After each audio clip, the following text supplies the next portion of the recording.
Welcome to Daily Scripture Reading. I do not own the rights to this music.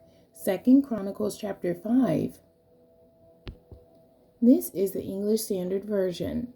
Thus all the work that Solomon did for the house of the Lord was finished, and Solomon brought in the things that David his father had dedicated, and stored the silver, the gold, and all the vessels in the treasuries of the house of God. The ark brought to the temple. Then Solomon assembled the elders of Israel and all the heads of the tribes, the leaders of the fathers' houses of the people of Israel in Jerusalem, to bring up the ark of the covenant of the Lord out of the city of David, which is Zion. And all the men of Israel assembled before the king at the feast that is in the 7th month. And all the elders of Israel came, and the Levites took up the ark.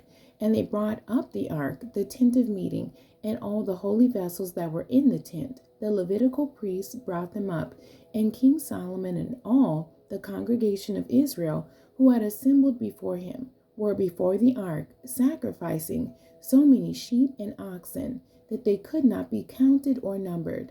Then the priests brought the ark of the covenant of the Lord to its place in the inner sanctuary of the house, in the most holy place, underneath the wings of the cherubim.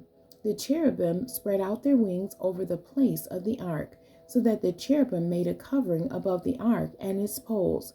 And the poles were so long that the ends of the poles were seen from the holy place before the inner sanctuary, but they could not be seen from outside, and they are there to this day.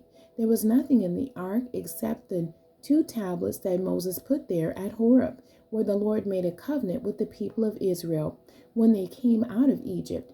And when the priests came out of the holy place, for all the priests who were present had consecrated themselves without regard to their divisions, and all the Levitical singers, Asaph, Heman, and Jeduthun, their sons and kinsmen, arrayed in fine linen with cymbals, harps, and lyres, stood east of the altar with 120 priests who were trumpeters.